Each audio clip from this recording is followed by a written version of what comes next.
Taib. Bismillahirrahmanirrahim. Assalamualaikum warahmatullahi wabarakatuh. Alhamdulillah wassalatu wassalamu ala Rasulillah. Hayakumullah wa bayakum wa saddadanillah wa iyyakum al khairi wal huda mahayyina wa as'aluhu bimannihi wa karamihi ayaj'alani wa iyyakum min ahlil ilmi wal qur'ani tadabbura wa fikha innahu ala kulli syai'in qadir wa bil ijabati jadir. Taib ayyuhal ikhwatul kiram, kita masuk ke nasihat siapa? Siapa terakhir? Ubay bin Ka'ab. Naam, sahih. Kita masuk ke wasiatnya Ubay bin Ka'ab. Disebutkan annahu qala li rajulin, bahwasanya beliau mengucapkan untuk seseorang yang minta kepada beliau sebuah wasiat. Apa kata beliau? Ittakhidh kitaballahi imama. Jadikanlah kitabullah Al-Quran Al-Karim sebagai imam, sebagai pemimpin. Warada bihi qadiyan wa hakama, dan jadilah engkau itu ridha dengan Al-Quran sebagai qadi, pemutus dan hakim. Fa innahu alladhi istakhlafa fikum rasulukum, karena Rasul kita Muhammad sallallahu alaihi wasallam itu menjadikan kita untuk berpedoman dengan Al-Quran Al-Karim. Rasul pemimpin kita, Al-Quran pedoman kita. Syafi'un muta', yang mana Rasul kita ini syafi', pemberi apa? Syafaat. Muta' yang ditaati. Jadi pedoman kita ini cuma dua, qala Allah sama qala Rasul, bas. Sudah. Kapan qala Allah, kapan qala Rasul, terima. Wa syahidun la yuttaham, dan yang mana Rasul kita Muhammad SAW adalah saksi bagi kita pada hari kiamat, la yuttaham, yang enggak ada tuhmah fitnah untuk beliau. Fihi dzikrukum wa dzikru man kana qablakum, yang mana Al-Quran Al-Karim di dalamnya adalah kisah-kisah untuk kalian dan kisah-kisah tentang orang-orang sebelum kalian. Wa hukmu ma bainakum, dan Al-Quran ini adalah hakim, pemutus untuk kalian. Wa khabarukum wa khabaru ma ba'dakum, dan dia adalah kabar kalian dan juga kabar untuk orang-orang setelah kalian. Baik, Masya Allah. Jadi Ubay bin Ka'ab ngajarkan kita untuk berpedoman dengan dua hal.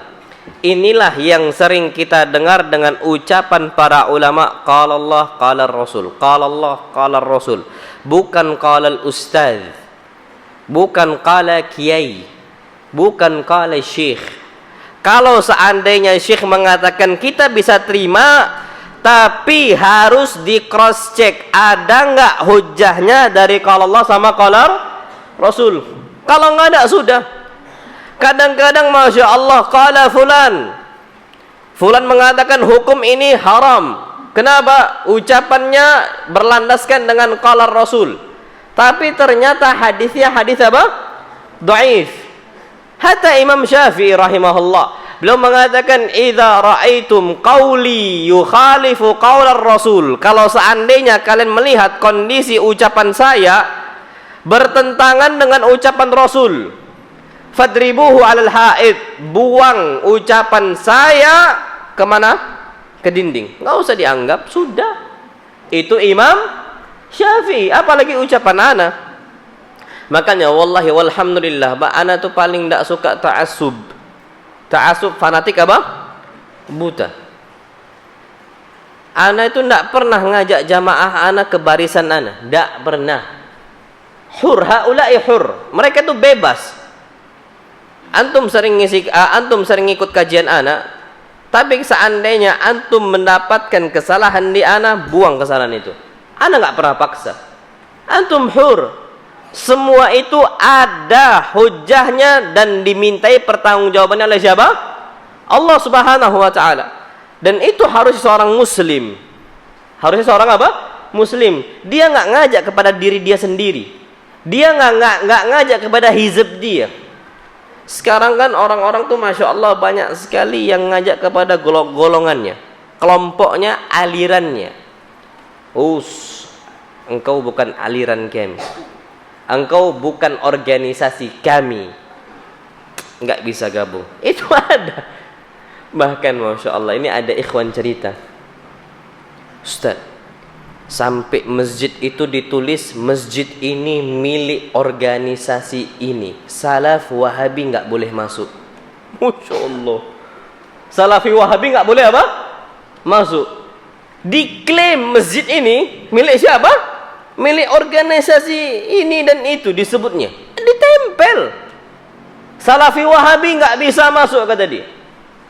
Ini kan bahaya. Berarti dia ngajak kepada fanatisme golongan. Engkau nggak bisa sama kami, sudah engkau nggak ngikut ajaran kami, nggak bisa masuk masjid kami. Padahal masjid itu dibangun bersama-sama, dananya pun bersama-sama. Bahkan termasuk yang sedekah ataupun yang mewakafkan bangunan itu, ya Wahabi itulah.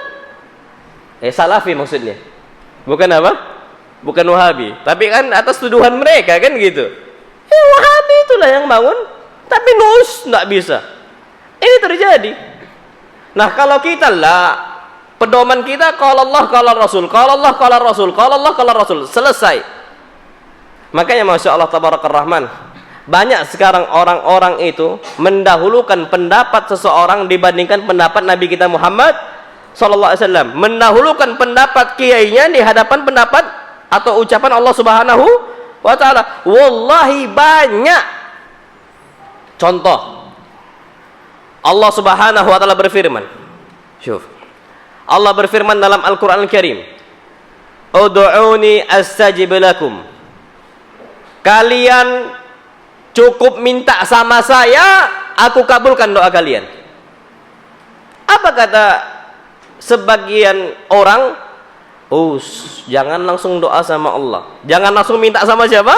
Sama Allah. Terus gimana? Kepuyang. Biar lebih mustajab. Ada nggak orang gitu? Ada. Kalau seandainya semua orang Pak berpedoman dengan Al-Quran dan As-Sunnah, puyang ini nggak laku. Kuburan puyang ini nggak laku. Zaman dulu sama zaman sekarang nih Pak, beda antara lakunya puyang zaman dulu sama zaman sekarang. Dulu rame. Kenapa? Jarang orang yang menebarkan tauhid dan sunnah. Sekarang alhamdulillah terkikis. Yang kita harapkan itu kuburan biasa. Selesai. Nggak perlu diagungkan. Mereka memiliki jasa besar untuk kita, naam. Tapi mereka manusia biasa yang nggak bisa mengijabahi permintaan-permintaan kita. Sampai anak ngomong ke santri-santri, antum tahu kalau puyang itu masih hidup, antum minta terus sama mereka, digeplak pala antum sama mereka. Kamu siapa minta terus sama saya? Minta kendaraan, minta ini, minta itu. Siapa saya? Saya nggak punya apa-apa. Tapi kondisinya mereka sudah meninggal, nggak bisa ngomong mereka.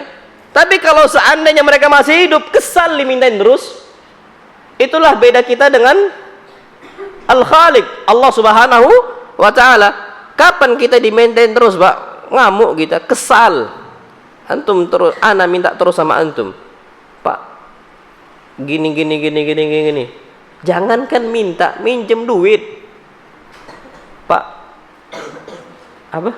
Agar silaturahim tidak terputus, pinjam dulu 100. Sekali, oke, kasih 100. Besoknya gitu lagi. Nggak betul nih Ustadz nih. Pinjam terus. Habis itu apa? Agar silaturahim tidak putus, Ustadz, balikkan dulu 100. Apa? Minta apa? Balik dulu. Itu hutang loh ya, kesal. Apalagi diminta. Puyang ini Masya Allah Pak, nggak bisa apa-apa.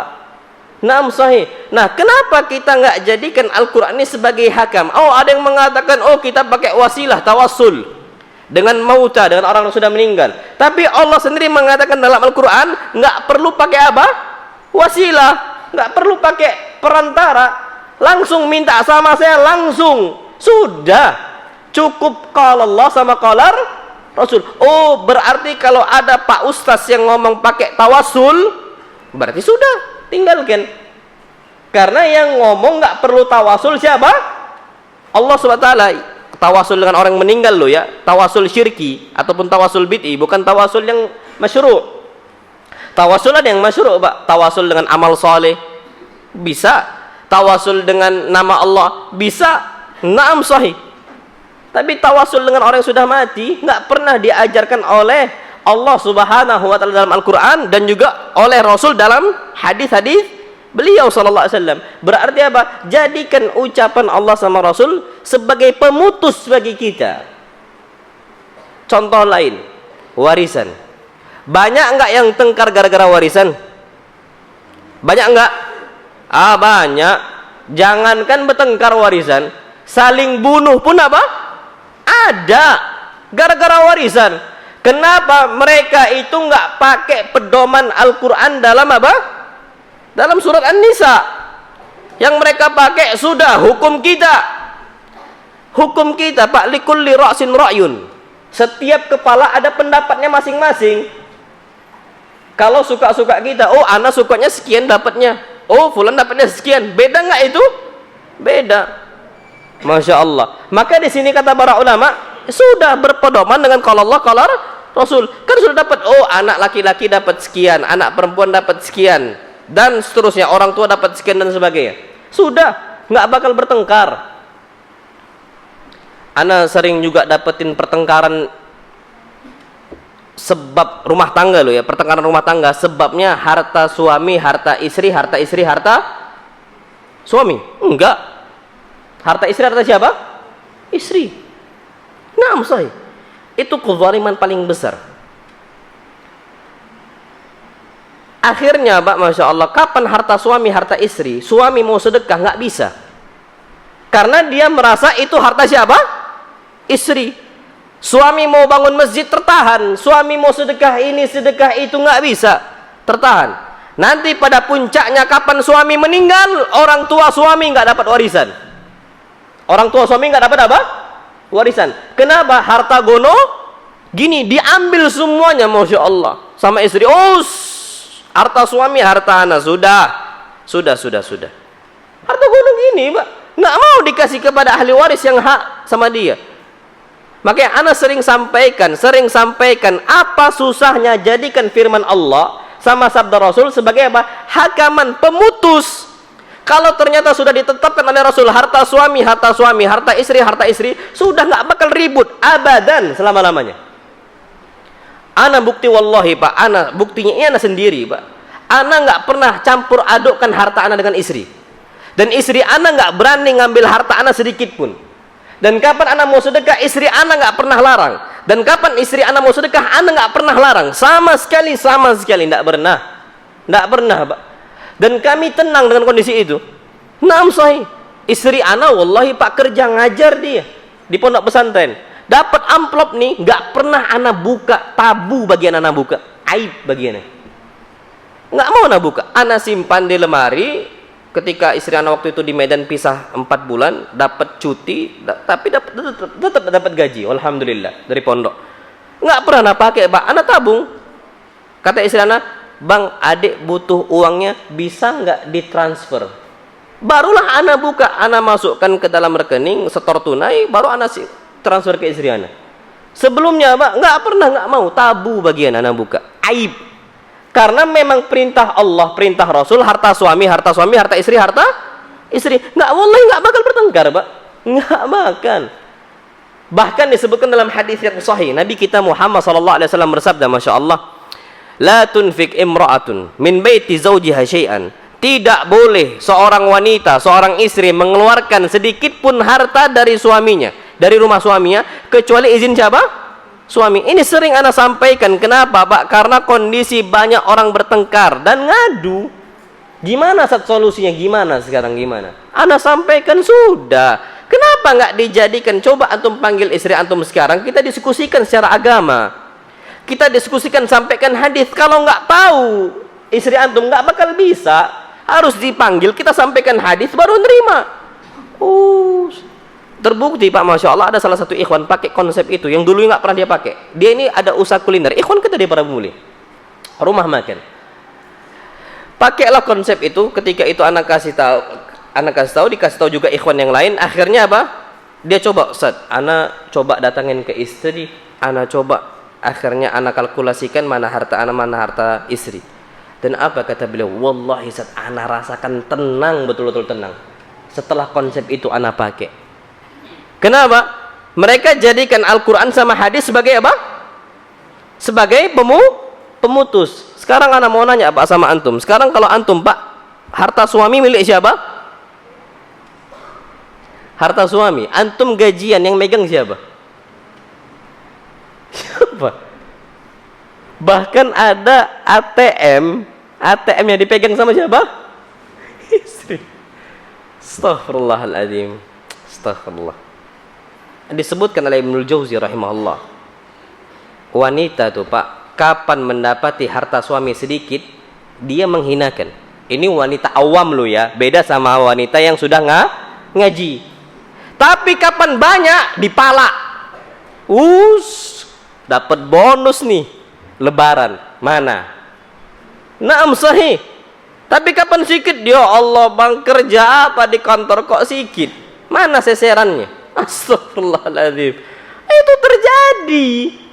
Kenapa? Ana sering kampanyekan. Kenapa? Apa susahnya datang ke istri ngomong, "Dek, ini kalau Allah kalau Rasul." Ada salah satu ustaz. Ketika ana sampaikan konsep itu, ana sampaikan, "Ustaz, beranikan ngomong ke istri antum sekarang." Pulang dia. Ngomong ke istrinya. Istrinya nggak nerima. Kakak teleponnya Ustaz Al-Amiri, jangan diperpanjang, sudah. Adik nggak makan lagi lihat uang kakak, sudah kita bisa apa? Uang. Apa kata Ustaz ini? Walhamdulillah, Ustaz, istri langsung terima. Langsung tenang. Dan anak bilang, Ustaz, antum jangan pakai sedikit pun harta istri, jangan terpakai.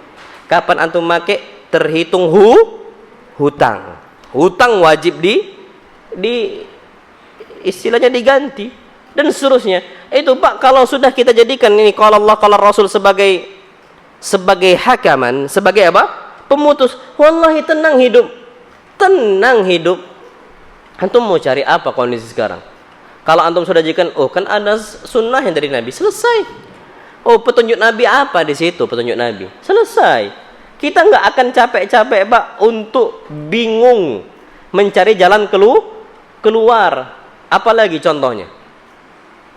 Kerusakan yang terjadi karena nggak pakai kalau Allah kalau Rasul. Ana nggak tahu Pak ya. Wallahi ana nggak tahu adat di sini. Ana udah sampaikan juga kalau nggak salah di sini. Jadi ada satu adat di Prabu Mulih ini. Jadi kapan seorang wanita punya rumah, punya tanah, pemberian dari bapaknya si wanita, tiba-tiba dia menikah dengan seorang laki-laki, cerai. Rumah ini punya siapa? Istri. Ketika cerai, yang keluar siapa? Istri. Yang tinggal di rumah itu siapa? Suami. Itu terjadi, Pak. Adat kami di sini kayak gitulah. Ana bilang, wallahi kalau antum praktekkan itu, sezalim-zalimnya manusia itu antum. Titik bas. Nggak boleh, Pak. Berapa harga tanah sekarang? Harga tanah di sini berapa? Padat karya orang-orang Gunung Ibul pakai adat itu enggak? Jujur Pak, kok diam semua? Pakai enggak adat itu? Enggak ya, tapi di Prabu ini ada yang ngomong inilah adat kami. Tanah ini anggaplah semisal satu kapling itu anggaplah yang murah-murahnya lah ya di padat karya. Berapa murah? Ada nggak tahu tanah di sini? 40 mahal Pak. Antum ke Tanjung Raman bae. Sana masih banyak yang murah. Softo 40 juta. Sama bangunan rumahnya. Berapa bangunan rumahnya? Anggaplah 100 juta. Berapa totalnya? 140 juta. Antum usir istri, cerai, antum akan dimintai tanggung jawabnya sama Allah. Antum sudah maling dana orang 140 juta. Wallah zalim. Kejadian lagi Pak. Masya Allah. Ini rumah, ada suami, ada istri, ada anaknya. Ketika anaknya sudah besar, nikahlah anaknya. Yang keluar siapa? Bapaknya atau anaknya? Siapa? Terjadi di adat Prabu Mulih, yang keluar siapa? Bapaknya. Wallah, bapaknya sudah tua renta, sudah jenggotan, sudah bungkuk, diusir. Pak, silahkan. Luasnya bumi menunggu Anda. Wallah. Itu kan kita seakan-akan ngomong gitu, Pak. Ana aja secara manusiawi tanpa pakai dalil, nggak usah pakai dalil. Manusiawi nggak kita ngusir bapak kita? Nggak manusiawi. Oh kan adat, betul adat. Tapi kapan menyelisih syariat, maka jadikan pemutusnya siapa? Syariat. Kalau Allah, kalau Rasul. Justru Pak, kalau kita mencari syariatnya Allah, harta anak milik siapa? Milik bapak. Anta wa maluka li abik. Engkau dan harta engkau milik siapa? Bapak engkau. Bukan engkau dan harta engkau milik anak engkau. Harta engkau dan harta engkau milik siapa? Bapak. Makanya Masya Allah ini terjadi. Bisanya pula bapaknya diusir dalam kondisi sudah tua renta, dalam kondisi sudah mulai membungkuk. Nasallallahu alaihi wasallam. Dan ini terjadi. Sebabnya karena mereka nggak melihat menjadi pedoman mereka, pemutusnya itu Al-Quran dan As-Sunnah. Itu mereka nggak jadikan pedoman itu, Pak. Akhirnya banyak kerusakan. Antum mau cari adat lain apa sekarang? Apa sekarang? Apa lagi, Pak? Anakulil wallahi banyak kathir. Sudah. Itu antum akan jumpai. Makanya Masya Allah disebutkan dalam hadis, dalam ayat. Allah berfirman, "Fala wa rabbika la yu'minun."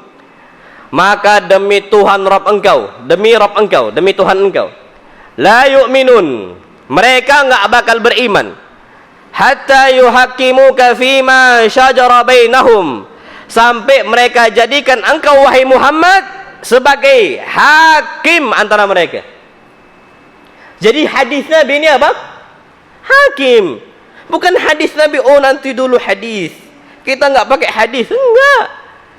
Hatta yuhaqqimuka fima syajara bainahum thumma la yajidu fi anfusihim haraja. Kemudian mereka ini tidak mendapatkan berat jiwa mereka atas apa yang diputuskan oleh Rasul sallallahu alaihi wasallam. Wa yusallimu taslima, dan mereka nyerahin, sudah. Mereka taslim, menyerahkan semuanya kepada Rasul kita Muhammad sallallahu alaihi wasallam. Hatta warisan, Pak. Makanya warisan. Itu yang sering Ana sampaikan. Ana bahkan ngajarkan globalnya saja warisan itu 2 pertemuan. Waktu itu di pondok kita Imam Al-Albani. 2 pertemuan. Alhamdulillah jamaah itu mulai mudeng. Tapi ternyata banyak hal-hal adat mereka berselisihan dengan apa? Ajaran Nabi kita Muhammad SAW. Oh, Ustaz kami baru tahu ini. Oh, Ustaz kami baru tahu ini. Wallahi sahih. Itulah ketika kita itu tidak menjadikan Al-Quran dan hadis sebagai pedoman. Ribut, Pak, ribut. Naam, sahih. Antum tahu Masya Allah, nanti abang adik pada hari kiamat itu dibangkitkan oleh Allah Subhanahu wa taala. Abang beradik, manusia semuanya secara umum. Ketika itu Nabi kita Muhammad sallallahu alaihi wasallam bersabda, taqiul ardu aflada kabidiha. Nanti muka bumi ini akan memuntahkan semua isi-isinya pada hari kiamat. Semuanya amsal al-ustuwan minadz-dzahabi wal fiddah. Permisalannya itu seperti tiang-tiang pilar-pilar yang besar yang terbuat dari emas dan perak. Dia mengatakan fi hadza qataltu. Gara-gara sebab harta ini aku membunuh saudara saya. Syuh, aku membunuh siapa? Saudara saya. Sebabnya apa? Harta. Karena mereka nggak jadikan pedoman harta itu sebagai pedoman Al-Quran dan hadis. Pedoman mereka siapa? Hawa nafsu mereka, sudah. Kata dia, fi hadza qataltu, aku nggak ridho dengan pembagian warisan, aku akhirnya bunuh dia. Kenapa? Pakai bagi rata gitu loh. Dan itu terjadi. Antum tahu? Sekarang mensiasatin orang-orang biar tidak bertengkar. Orang kaum muslimin saat ini sebelum dia meninggal, agar anak-anaknya enggak bertengkar, apa yang dilakukan oleh bapaknya? Sebelum meninggal, Apa yang dia kerjakan? Agar anak-anaknya nggak ada yang bertengkar. Apa? Bagi-bagi harta. Fulan dapat rumah, ya kan? Fulan dapat mobil. Fulan dapat ini. Fulan dapat itu. Selesai. Wajib ridho. Nggak boleh. Kata dia, oh itu warisan yang saya wariskan. Nggak boleh.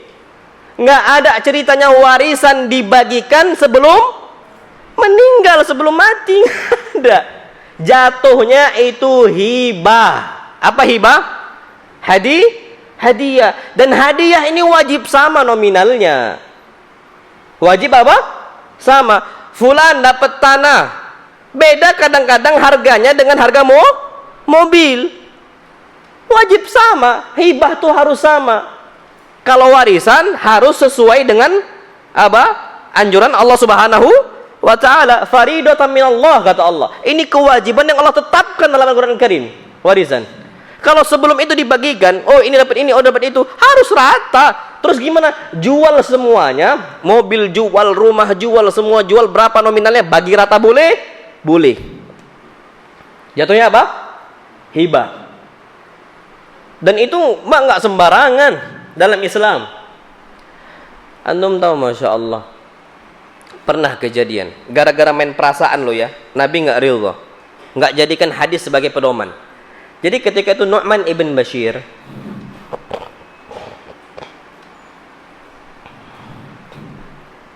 afwan.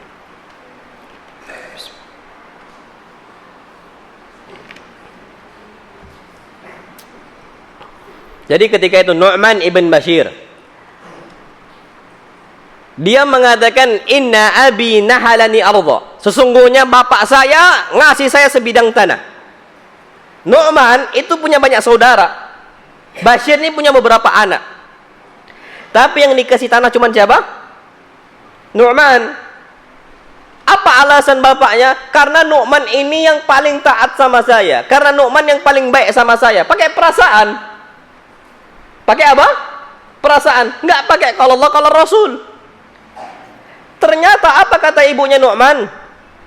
Dia mengatakan, inni lam ashhad ala zur. Wahai suamiku, aku nggak mau bersaksi atas pemberian hibah tanah engkau untuk Nu'man. Karena itu zalim. Kata ibunya. Kalau engkau mau ngasih, jangan cuma Nu'man, yang lain kasihlah. Kata dia, enggak, aku mau Nu'man.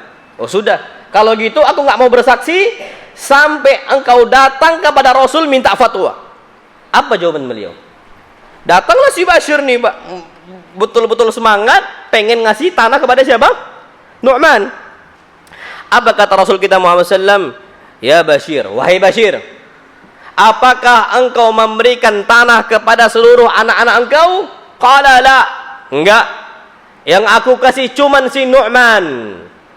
Apa kata beliau? Ayasurruka an yakunu ilaika fil birri sawa. Wahai Nu'man, engkau mau enggak? Wahai Bashir, engkau mau enggak anak-anak engkau semuanya rata berbuat bakti kepada engkau? Bukan cuma Nu'man. Kata dia, bala ya Rasulullah, tentu aku mau semuanya berbakti. Kalau begitu apa kata beliau? Kasih semuanya, bukan cuma siapa? Nu'man. Apa kata Bashir? Sejak itu Pak, langsung Bashir mengatakan sami'na wa ta'na. Taat langsung sama Rasul. Jadikan hakaman, pemutus itu Rasul kita Muhammad SAW. Kalau ragu, oke, tanyakan ada nggak hadisnya. Kapan sudah tahu, sudah dengar nih hadis, berarti apa? Sami'na wa ta'na, selesai. Taat. Nggak ada, oh enggak, mungkin hadisnya maksudnya gini. Oh enggak, maksudnya gini. Oh, masa kayak gitu? Ini Bani Israel. Banyak tanya, banyak ngeles. Kata orang, banyak ngeles kayak apa? Bajai, gitu ya? Iya kan? Banyak ngeles kayak apa? Kayak bajai. Ana tuh mau nanya, kenapa bajai itu banyak ngeles? Emang dari mana istilah itu? Ngelas mungkin. Ngeles apa maksudnya? Ana nggak ngerti. Tapi ana tuh Pak suka nanya hal-hal yang ana rasa ana perlu tahu. Afwan Pak, memang tipikal ana dulu kayak gitu. Tapi kalau antum tahu, coba kasih tahu ana. Jadi ngeles kayak bajai, apa maksudnya? Ngeles gitu artinya belok-belok gitu Pak ya? Oh gitu. Nah baru tahu ana, jazakallah khair. Nah, mana baru tahu nih Pak, anak puas. Tapi kalau nggak tahu, anak kan nyari. Ada tuh naik sama Ustadz Amar, Ustadz, apa maksud baja itu ngeles? Nah, nggak tahuan ayah. Kata beliau. Nah, anak baru tahu jawabannya. Ngeles itu maksudnya apa? Suka belok sana belok sini. Nah, taib. Bani Israel itu Pak suka ngeles. Tapi Bashir, lah, kalau udah diputuskan sama Rasul, sudah. Awalnya hawa nafsu nih Pak. Mau dahulukan siapa? Nu'man. Yang lain enggak. Tapi ketika dapat jawaban dari Rasul, jadikan itu sebagai hakaman. Awalnya ragu saja Bashir. Betul nggak peraturan kayak gitu? Ternyata betul. Antum tahu Pak, Masya Allah, ada beberapa sahabat Nabi kita Muhammad SAW yang tidak mau jadikan Rasul sebagai hakam, sebagai pemutus, langsung kontan dapat azab. Nggak mau dengerin qala Rasul. Kontan langsung azab itu di dunia. Apa kasusnya? Ketika itu Nabi kita Muhammad SAW melihat seseorang makan, tapi makan pakai tangan apa? Kiri. Apa kata Nabi kita SAW? Ya fulan kul biyaminik.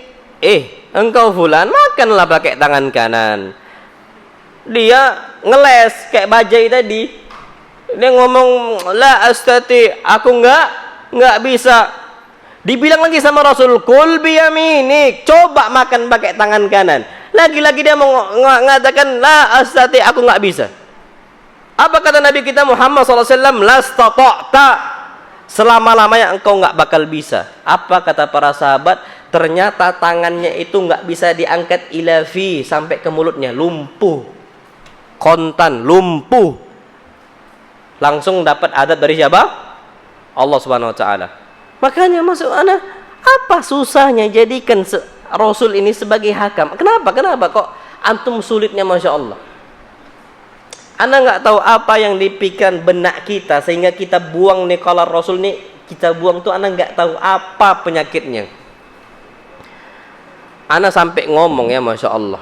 Anda sampai ngomong, mungkin ini berat bagi semua kita, tapi Anda sampaikan, wallahi demi Allah, kalau seandainya ini contoh ya, syariat yang paling berat diterima oleh manusia itu poligami.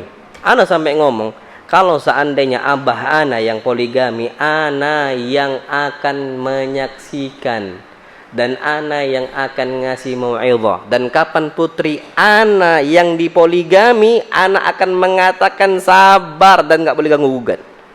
Istri ana mau marah nggak bisa, ana yang lindungi.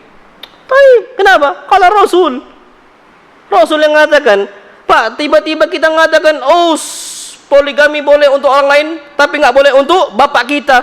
Ya sama aja Pak. Ikhwan-ikhwan ini semangat kapan ngomong poligami. Kapan anak dipoligami? Ciut, nggak ridho. Itu kejadian. Kapan bapaknya poligami? Nggak siap. Pak, anak uksim billah, anak bersumpah atas nama Allah. Fa wallahi alladzi la ilaha illahu. Itu wajib Pak kita terima. Gimana kita tiba-tiba kita mau lepaskan sunnah Nabi SAW, ajaran Nabi SAW dari kepala kita, dan kita masih memilih adat? Nggak bisa Pak. Kalau ana wallahi, ana lepaskan semua hawa nafsu kita Pak. Yang penting kalau Allah, kalau Rasul. Hawa nafsu ada Pak di kita, hawa nafsu. Ana berat. Ana lihat umi ana wallahi berat. Nggak berat Pak. Tapi kadang-kadang kita diuji di situ. Wallahi ujian tuh nggak gampang. Ujian tuh berat. Sebatas mana ujian iman kita? Sebatas mana? Orang sakit, anak nggak mau sholat, sakit. Orang sakit wajib nggak sholat? Wajib. Hatta dia berbaring, enggak, anak nggak tahan. Syuf. Nabi SAW sampai beliau bangun pingsan, sadar pingsan, masih apa? Sholat. Tiba-tiba kita ngomong ke anak kita, sudah nggak usah sholat, nanti aja kalau udah sembuh. Udahlah, nggak usah dipaksa anak kita sholat, masih sakit. Bapak macam apa kita? Anaknya di rumah sakit, bukan dinasihatin. Iya kalau dia masih hidup, kalau mati, habis itu dipanggil zuhur. Maksud anak tuh mana sunnah Nabi di kepala kita? Nasihatkan, nak, sholat nak, mumpung sadar. Bismillah. Bapak panu, bapak talkinkan. Naam, ikutin bapak. Ini enggak, sudahlah. Kadang-kadang kita tuh kayak gitu, Pak, enggak pernah sadar untuk menjadikan sunnah Nabi kita SAW sebagai apa? Hakaman bainana, sebagai pemutus. Antum sekarang jadikan apapun bentuk itu Pak, hakam, pemutus. Dan ana Pak, Masya Allah, akan berusaha untuk itu. Makanya ana tuh Pak nggak mau lihat A, nggak mau lihat B, nggak mau lihat orang fulan, nggak mau lihat orang allan. Nggak, ana lepaskan kepala ana dari orang fulan, orang allan. Ana akan netral mengatakan qala Allah, qala Rasul. Coba antum buat gitu Pak. Jangan sampai antum tuh dibawa oleh hamiyah. Hamiyah ini perasaan untuk membela fulan wala allan. Itu terjadi. Ush, jangan diingetin. Itu kan ustadz kita yang berbuat salah. Ustadz kita, ustadz betul ustadz. Kapan salah-salah? Kadang-kadang kita sudah biarkan ustadz berbuat kemungkaran. Astaghfirullahaladzim. Sampai ana pernah ngingetin ada suatu kesalahan semisal ana ngingatkan. Ketika diingatkan, ustadz kenapa antum mengingatkan secara sekarang? Ana bilang kapan lagi? Ana ingatkan, kalau ana tunda besok, orang akan beralasan ngapain dibahas? Kan sudah selesai. Akhirnya orang awam nih termakan dengan kemungkaran. Nggak tahu mereka bainal haqi wal batil. Sampai ana ngomong, pernah nggak Rasul mengatakan amar ma'ruf nahi mungkar nanti dulu? Tunda dulu, pernah? Nggak ada. Rasul ketika melihat kemungkaran diingatkan langsung. Di saat itu. Makanya Pak, buang hamiyah itu buang. Ana mau jadikan ustadz itulah nggak bermasalah, ikhwan itu nggak bermasalah, nggak bisa Pak, sampai mati nggak bisa. Oke, itu kan kawan kita, betul kawan kita. Kalau kita kawan justru harus diingatkan. Pak, ana punya ustadz hatta di Bukhari, hatta di SCDI. Ana Pak berani datang ke ustadz, afwan ustadz, tadi yang antum sampaikan ini kayaknya keliru. Hadis ini hadis sahih, disebutkan Syekh Al-Albani rahimahullah. Betul? Coba antum cek ustadz. Anda akan berani ngomong seperti itu, Pak. Nggak bisa Anda biarkan, udahlah, Ustadz, nggak apa-apa. Nggak bisa, Pak. Tiba-tiba kita ini nggak tahu dari mana pikiran kita untuk menyampaikan apa? Qala Rasul. Anda sampai mati, Pak. Janganlah antum kayak gitu. Apa samarah, apa hasil, apa buah dari kita mempelajari akidah dan manhaj salaf? Apa hasilnya? Kalau cuma main perasaan, apa beda kita dengan apa anak-anak kecil? Anak-anak kecil nih Pak main perasaan. Anak kapan salah? Anak berani ngomong minta maaf. Anak salah sama anak-anak, anak minta maaf Pak. Wallahi anak kadang-kadang berbuat salah sama anak-anak. Anak perlu anak minta maaf, selesai bas. Anak salah sama istri, anak panggil anak cium, anak minta maaf. Sahih. Anak salah sama ikhwan, anak datang ke ikhwan itu, anak minta maaf. Bas, selesai. Tapi kalau kita gara-gara enggak itu kawan kita nggak usah berbicara. Nabi SAW mengingatkan Abu Bakar ketika Abu Bakar berbuat apa? Salah. Nabi mengingatkan Umar ketika Umar berbuat apa? Salah. Nabi mengingatkan Khalid ketika Khalid berbuat apa? Salah. Nggak ada apa. Jangan, Abu Bakar termasuk manusia yang terbaik kedua setelah Nabi kita Muhammad SAW. Nggak ada apa istilah itu. Nggak ada.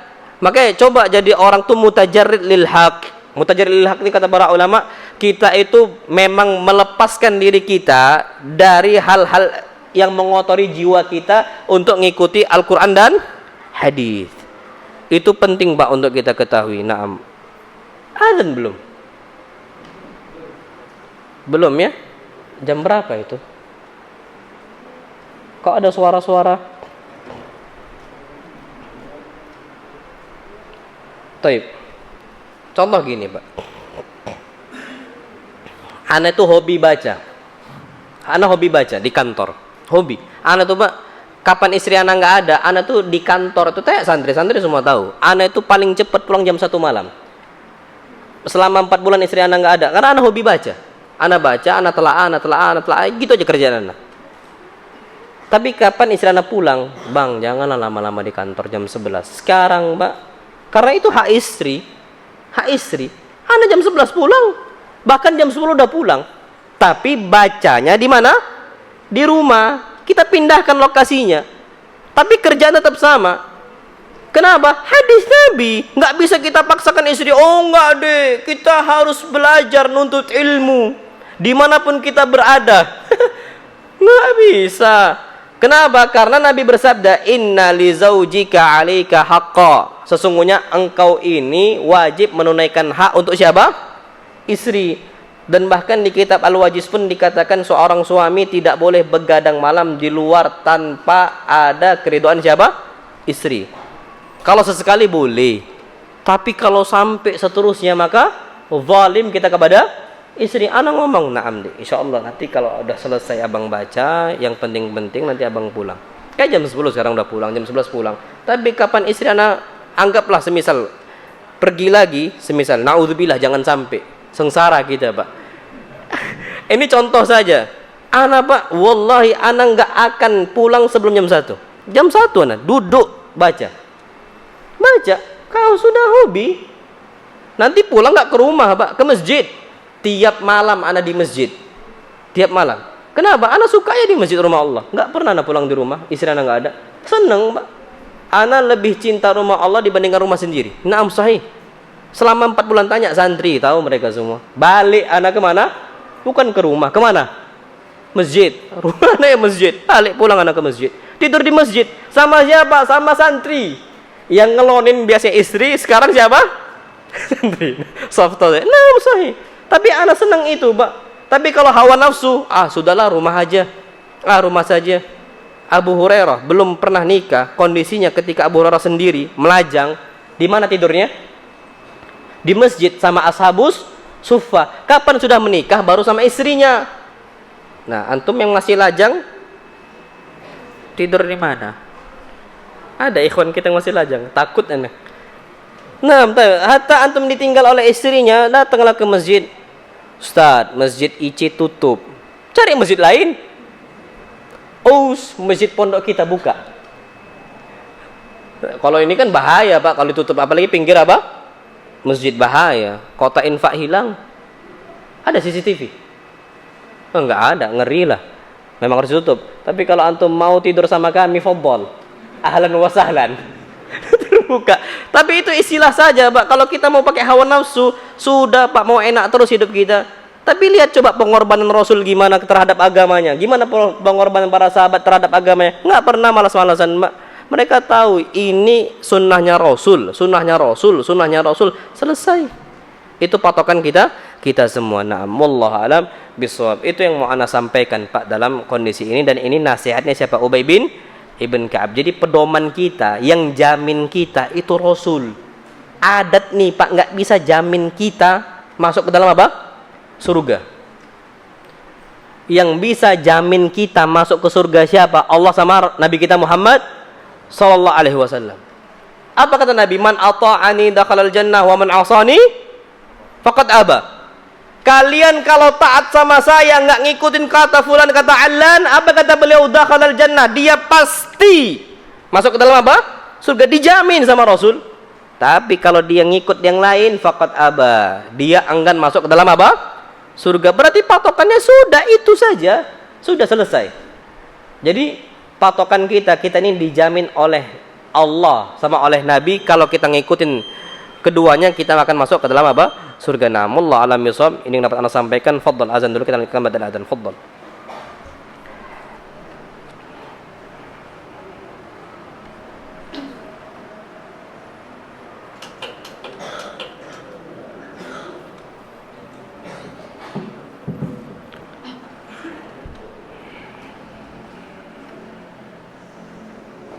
Allahu Akbar, Allahu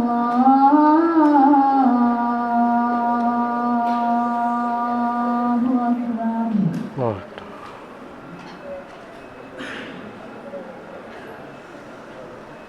Allahu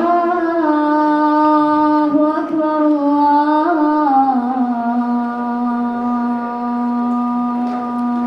Allahu Akbar.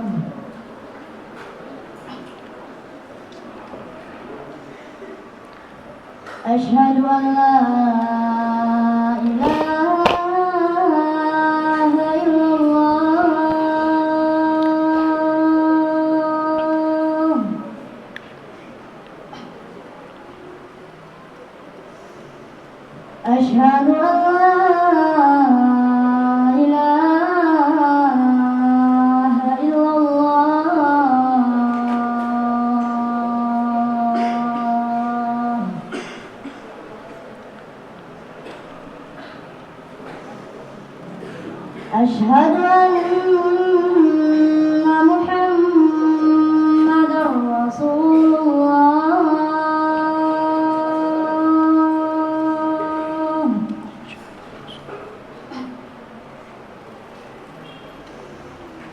أشهد أن محمدا رسول الله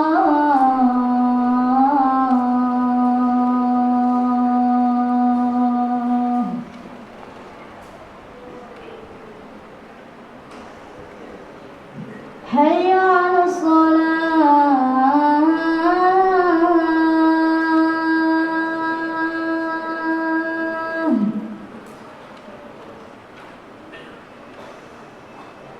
حي على الصلاة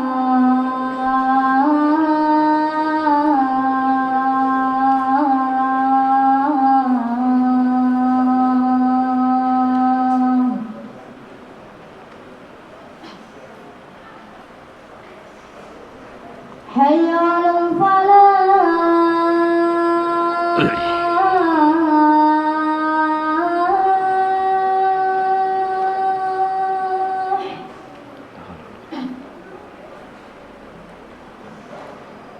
حي على الفلاح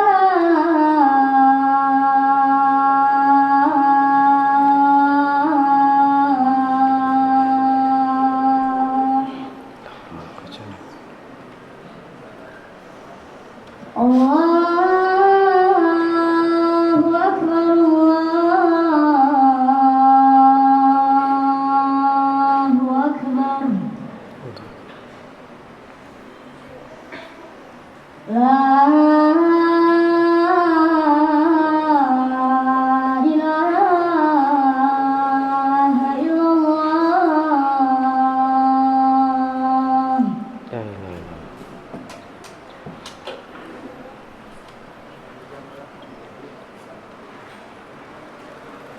Baik. Anak ini sebenarnya masih sakit nih Pak, masih flu. Tadi itu di rumah anak bilang kita isya pulang yuk, anak bilang. Tapi gimana ya?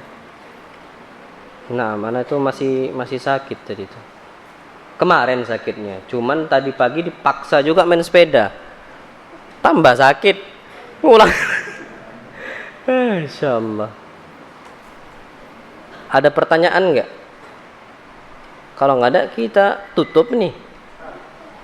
Fadhal Pak, silakan. Nah, fadhal.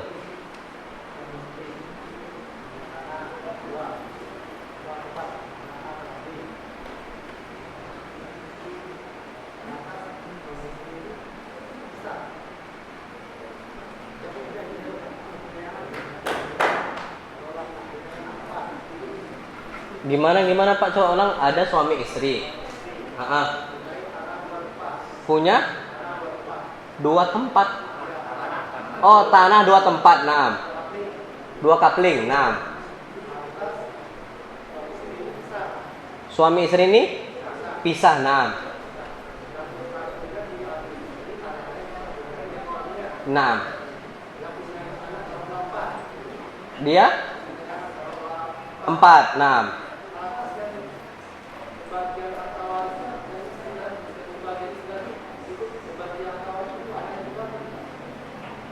Maksudnya yang dibagikan untuk warisan tuh yang tanah mana gitu? Ya, siapa yang meninggal sekarang? Siapa yang meninggal? Suaminya. Kalau suami meninggal, ya berarti sudah. Kalau memang sudah dibagikan seperti itu, berarti yang dibagikan sebagai harta waris bukan harta istri, cuman harta suami saja. Karena harta istri itu ya harta istri. Karena sudah dijadikan dari awal, oh 1 kapling untuk saya, 1 kapling untuk istri. Berarti kalau kasus seperti itu, Pak, yang dibagikan untuk harta warisan adalah yang punya suami saja, yang meninggal saja. Betul. Itu enggak. Itu harta istri. Karena istri masih hidup. Itu enggak. Nah, jadi seperti itu. Kalau istri yang meninggal, dibagikan juga nanti. Nah, jadi istri yang meninggal nanti dikasih untuk anak-anak juga. Jadi seperti itu. Ha. Jadi tergantung siapa yang meninggal dulu. Taib, insyaallah pada pertemuan berikutnya, soalnya udah habis mau'idhahnya Ubay bin Ka'ab. Kita lanjutkan Salman Al-Farisi insyaallah pekan depan. Banyak ini. Nah, enggak apa. Fadhal.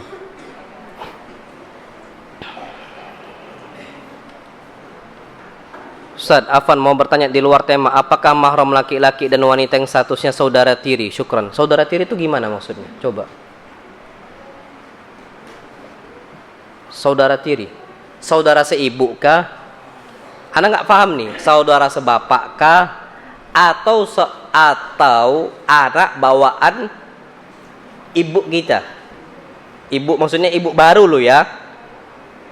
Anda nggak tahu nih saudara tiri itu apa biasanya di sini? Jadi gini Pak, saudara tiri itu biasanya orang ngomong saudara seibu tiri bukan? Iya kan? Saudara seibu mahram. Biasanya orang mengatakan saudara sebapak tiri kan? Tiri, itu mahram. Nah ada juga yang mengatakan anak punya bapak. Na'udzubillah umi anak meninggal. Jangan sampai belum siap kita. Abah kita nikah lagi nih. Bawa anak. Nah, kita sama anaknya istri bapak kita itu disebut apa? Saudara tiri bukan? Oh, tapi enggak ditiri. Oh, enggak, sudah. Kalau itu enggak mahram. Kalau kita sama anak bawaan istri bapak kita, maka itu tidak mahram. Tidak mahram. Nah, kalau bapak kita dengan anaknya itu mahram dengan syarat sudah digaulin umiknya. Tapi kalau belum digaulin, contoh, anak nikah sama seorang wanita, jangan anak ditengok sama istri nanti perang dunia ketiga kita, ya kan? Antum nggak mendanai soalnya. Nah, pecah piring dan sebagainya, habis duit kita mau beli piring lihat. Contohnya si A nikah sama akhwat. Ini bawa nikah sama akhwat. Akhwat ini bawa anak. Tiba-tiba akhwat ini meninggal. Akhwat ini belum digaulin sama siapa? Suaminya, tapi sudah akad. Qabiltu nikahaha wa tazwijaha bimahrin madhkurin halan. Sah nikahnya. Tapi belum digaulin. Meninggal emaknya cantik, anaknya cantik juga. Mubadir nih kalau nggak diambil anaknya. Boleh nggak kita ngambil? Boleh, syaratnya belum digauli. Tapi kalau udah digaulin mahram kita itu nggak boleh kita nikah. Nah, itu dia. Na'am, wallahu alam bissawab. Salam Ustaz bertanya, apa itu tawakal? Tawakal itu menyerahkan urusan kita kepada siapa?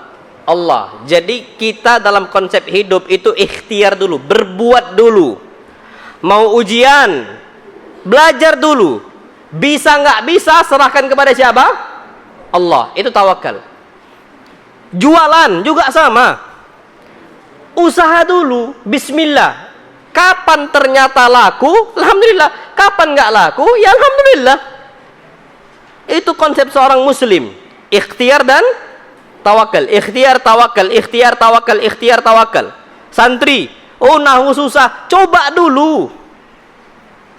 Coba dulu.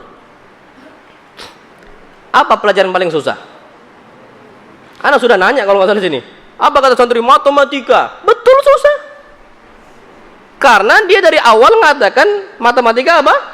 Susah. Coba dibilang, mudah, coba dulu. Nahu. Ya Allah, nahu mubtada khobar mansub marfu majrur. Allahu akbar. Belum apa-apa, belum diikhtiarkan, belum dicoba.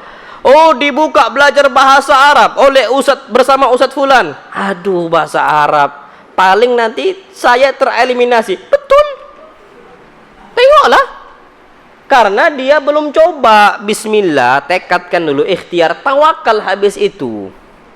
Itu konsep apa? Tawakalnya. Jadi tawakal itu nyerahkan semua kepada Allah Subhanahu wa taala. Kalau udah tawakal itu tenang, Mbak. Kalau ana akan senang kalau ada kawan ana nilainya lebih besar dibandingkan ana. Wallahi sahih. Ana selama kuliah nggak pernah hasad. Antum tahu Pak, Masya Allah, ada kawan ana Nama beliau Ustadz Ansor. Pernah ke sini. Ustadz Ansor itu Pak, Masya Allah, beliau itu royal dalam urusan ilmu. Jadi pas kami kuliah, antum tahu pelajaran dosen itu selama 1 semester diringkas sama beliau. Dan biasanya soal ujian tuh keluar nggak pernah meleset dari ringkasan beliau. Jadi daripada antum baca satu kitab capek-capek, mending baca apa? Ringkasan. Dan insya Allah pasti keluar di situ, nggak meleset.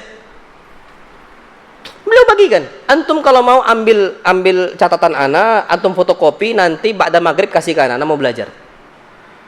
Pak, Masya Allah, apa yang terjadi? Yang terjadi beliau adalah mahasiswa terbaik di angkatan kami. Beliau mahasiswa terbaik di angkatan kami. Makanya sekarang S2 kan di Madinah. Royal ilmu, Pak, nggak ada hasad. Ana sudah talkhis, ana sudah ringkas, nggak boleh ada yang tahu. Wallah bakhil. Ada orang kayak gitu, Pak. Ilmu harus cuman ana yang tahu. Ana nggak suka konsep itu. Ya Allah, antum tahu Pak, ada dosen-dosen. Ini ana cerita dapat dari kawan ana. Dosen killer. Killer itu apa? Pembunuh, bukan pembunuh. Tapi ya apa ya? Ganas. Apa kalau orang Jawa apa? Kalau kita medeni lele. Pokoknya takutlah killer. Cerita dia nih. Anak kalau seaneh sama dosen itu, anak kan jadi dia ikut dua kuliah. Satu di kuliah kita, satu di tempat lain. 2 kuliah. Nulis nih, Pak. Satu megang apa? Kolam apa? Spidol, satu pegang penghapus. Jadi sambil tulis sambil dihapus. Ya Allah, bakhilnya. Itu dosen itu. Jadi sambil megang apa? Spidol sambil ngapain? Ngapus. Cepatlah tulis kalian. Kalau nggak tulis, hilang kalian. Allah. Ada orang-orang kayak gitu, Pak, bakhil, nggak tawakal dia sudah susah. Takut, kalau ini dapat ilmunya hilang nanti rezeki saya. Terlalu jauh, Pak, mikir kayak gitu. Terlalu jauh. Ana punya sahib S2 di Madinah, Fauzi Rifaldi. Ana jualan parfum, beliau jualan parfum. Pak, Masya Allah, ana senang sama beliau kapan rezeki beliau lancar. Sama-sama jualan parfum. Nggak usah jauh-jauh. Ustadz Habib jual kambing. Ustadz, antum beli kambing di mana? Ayo Ustadz, ikut ana. Kita cari kambing yang murah. Beliau yang nunjukin. Kalau antum mau beli kambing, Ustadz, di sini. Antum nanya ana, rahasia. Enggak, soft canda. Ayo, fadhal, kita berangkat. Nggak apa sudah. Antum mau, ayo fadhal, berangkat kita. Nggak ada Ustadz Habib. Gimana ya, kasih tau nggak ya? Enggak, beliau langsung, ayo Ustadz, berangkat kita. Itu sahib itu namanya. Tawakal dia tahu rezeki itu milik Allah. Ana sudah sering ngomong berkali-kali, sepandai-pandainya orang sampai pakai marketing, ilmu marketing, bisa orang tuh ngomong, apa istilah orang itu, apa? Public speakingnya bagus, marketingnya bagus, pakai istilah teknologi A dan B, pakai Facebook Ads, Google Ads dan sebagainya. Kapan nggak rezeki nggak dapat? Nggak bisa. Makanya rezeki itu mutlak di siapa? Allah. Itu kalau orang konsep tawakal, dia akan tenang. Coba belajar, Pak. Santri, ada nggak yang bakhil ilmu? Kadang nggak ada. Ya jangan bakhil. Tapi bukan berarti, kapan ujian bagi-bagi apa? Bagi-bagi apa? Kepean apa orang ngomong? Kepean kan? Contean. Kata Ustadz nggak boleh pelit. Ayo bagi. Itu beda cerita itu. Itu kalimatu haqqin urida bihal batil. Ucapannya betul, tempatnya salah. Nah, jadi gitu, tawakal itu tawakal. Cobalah tawakal. Salam Ustaz, afan di luar tema. Jika kita bersumpah tidak menyebarkan rahasia, tapi kita lupa sumpah itu, kita sebarkan rahasia dia, apakah kita kafarat? Wajib kafarat. Siapa suruh bersumpah? Wajib kafarat. Sumpahnya, kafaratnya apa? Puasa 3 hari, atau ngasih makan 10 orang, atau Ngasih pakaian. Masih muda, afwan. Salam Ustaz, afwan, apakah benar warisan laki-laki lebih banyak dibandingkan perempuan? Enggak mesti. Tapi biasanya iya. Ada beberapa contoh yang ana sampaikan. Antum lihat video ana tentang masalah pembagian warisan. Kadang-kadang laki-laki lebih sedikit dibandingkan apa? Wanita. Ana sudah kasih contoh-contohnya. Waktu itu lumayan banyak ana kasih contoh-contohnya. Warisan laki, ada videonya, Pak. Antum cek di YouTube. Warisan laki-laki lebih sedikit dibandingkan warisan apa? Perempuan. Salam, afwan Ustaz, apakah boleh menikahi janda yang kaya raya? Ini tulisan santri, caknya ini.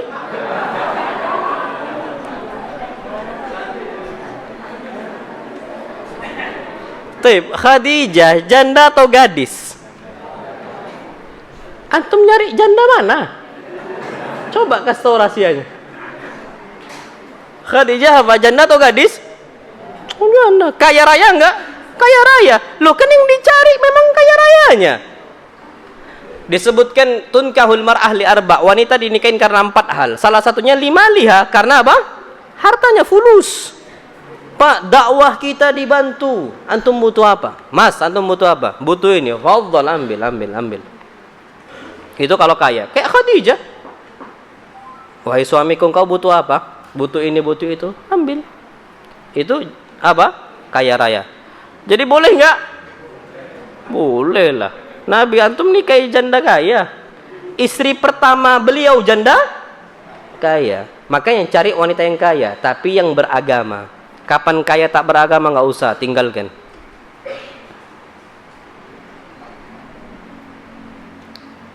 Salam Ustaz, afwan luar tema. Apa hukumnya orang yang menyindir tapi dia ingin buat kita sadar? Padahal kita nggak tahu apa salah kita. Jadi ya salah siapa Ustaz? Tapi Pak, momen yang paling anak suka kajian di sini, tanya jawabnya. Santri itu Masya Allah. Nah.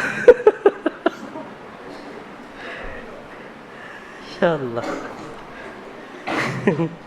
Afwan Ustaz, apakah boleh sholat di bus yang sedang berjalan dan tidak menghadap kiblat? Nah, ini penting.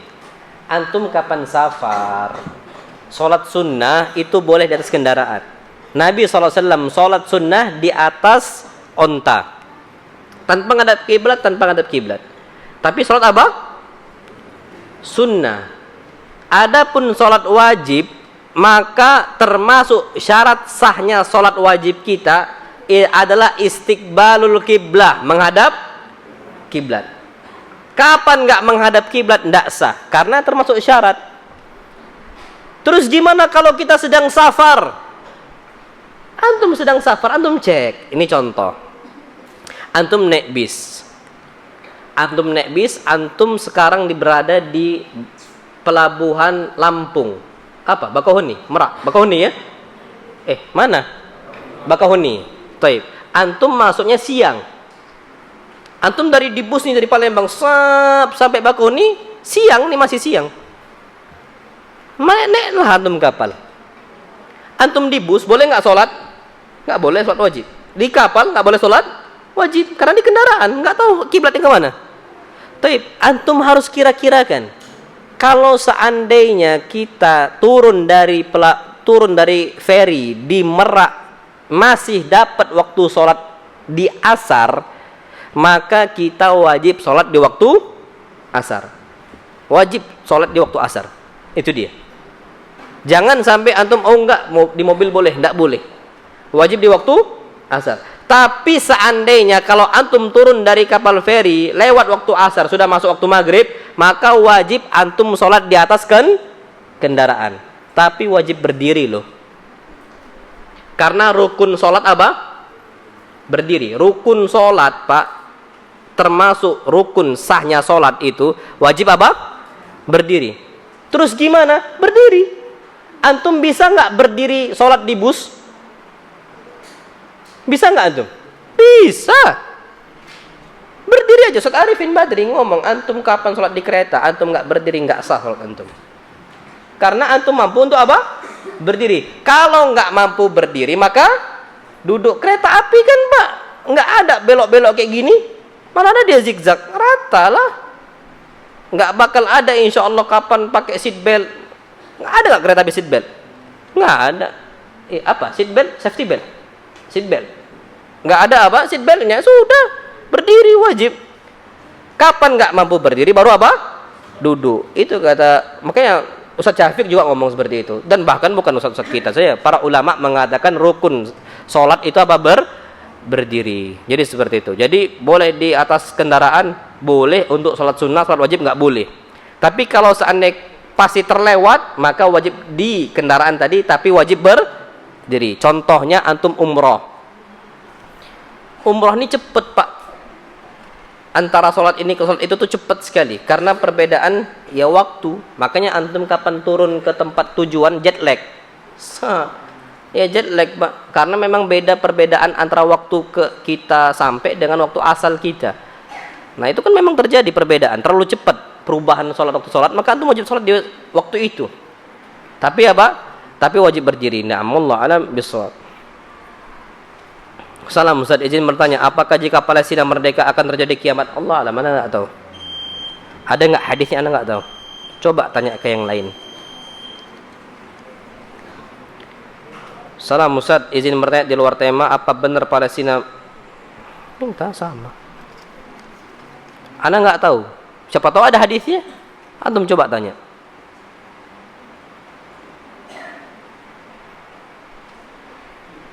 Salam Ustaz, afwan, jika kita memakai barang yang mendukung Israel dan tidak punya pilihan lain, apakah boleh? Bolehlah.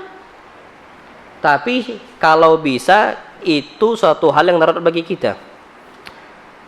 Contoh, antum mau nggak mau pakai apa? Yang dukung Israel. Apa barang yang pakai dukung Israel?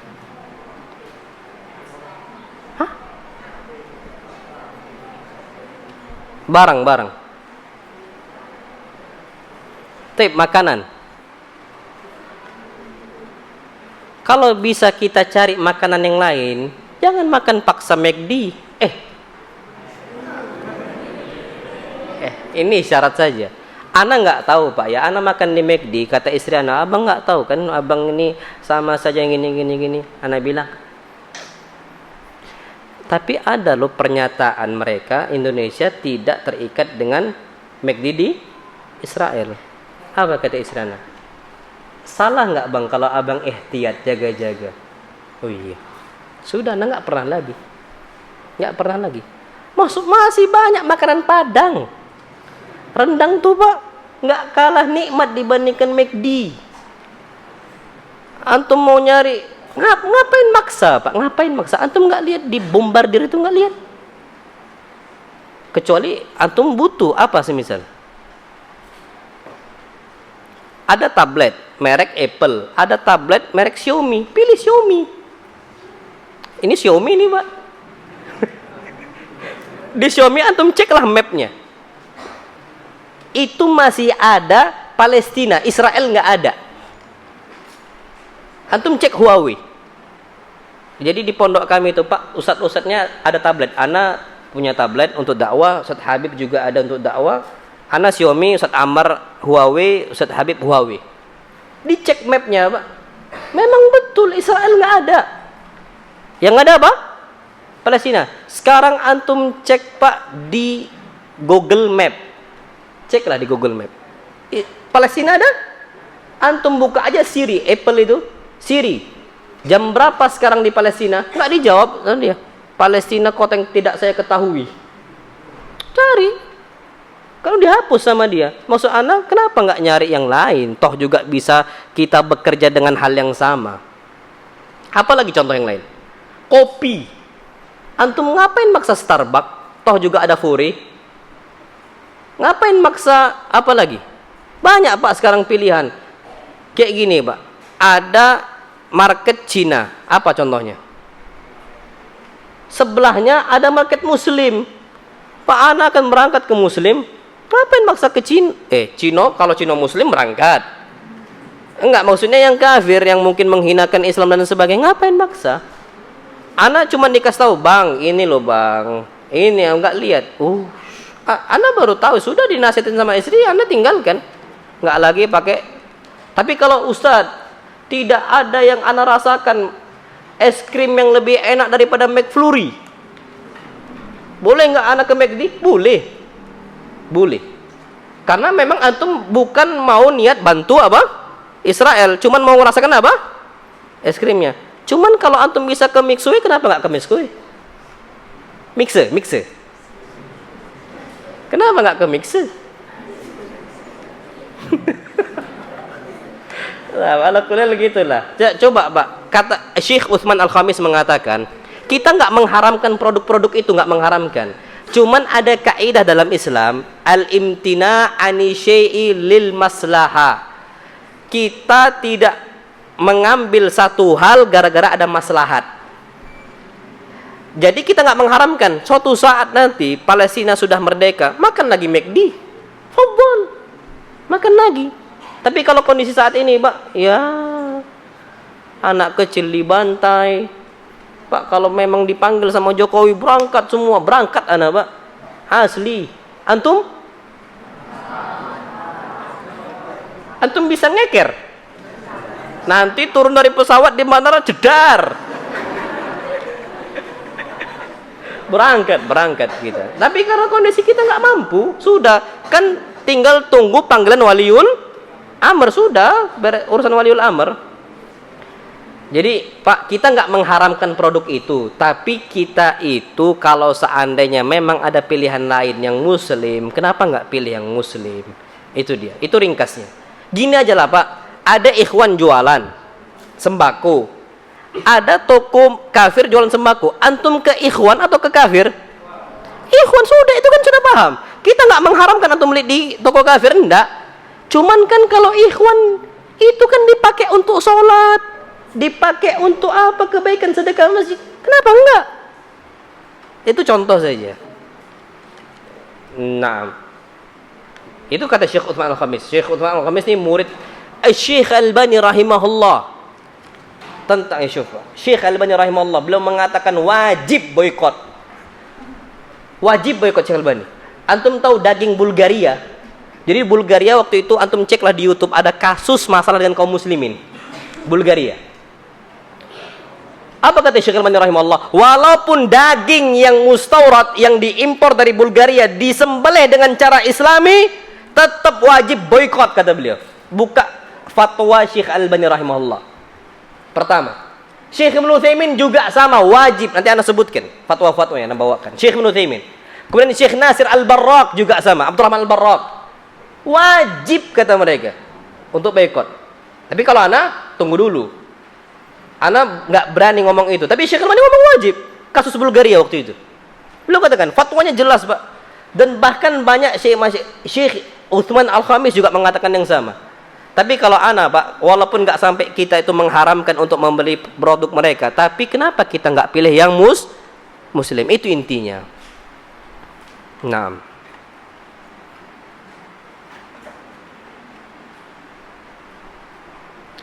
salam Ustaz, di luar tema. Ana punya teman yang suka telat sholat subuh, tapi dia sholat subuhnya jam 11. Apakah itu boleh Ustaz? Enggak. Apa kata Nabi? Dzakar rajul bala fi uduni syaitan. Tuh orang kapan sering kayak gitu dikencingi sama siapa? Setan rajim. Jadi tempat toiletnya siapa? Itu. Astagfirullahaladzim, mana ada jam 11? Itu bukan sholat subuh, sholat duha. Sholat duha menjelang apa? Zuhur. Astagfirullah. Astagfirullah. Nah, itu yang dapat Anda sampaikan, kurang lebihnya Anda mohon maaf. Ini sudah selesai juga amanah Anda jawab soal. Kurang lebih Anda mohon maaf. Jadi Pak, Anda tekankan sekali lagi, kalau bisa pilihlah produk apa? Muslim. Anda nggak mengkampanyekan boikot, enggak. Cuman coba bayangkan anak antum yang di sana, gimana coba? Gitu aja. Anak ketika dilihat, Bang, abang nggak lihat di video-video ini? Astagfirullah. Iya Pak, tapi pikirlah kita. Oke, anak sejak itu sudah. Nah, itu yang disebutkan oleh para ulama. Allah a'lam. Tapi Pak, insya Allah anak langsung pulang ke pondok karena pondok masih lama isyanya. Sebentar lagi. di sini anak sholat insyaallah. Langsung qomat nggak biasanya? Langsung ya? Naam. Taib.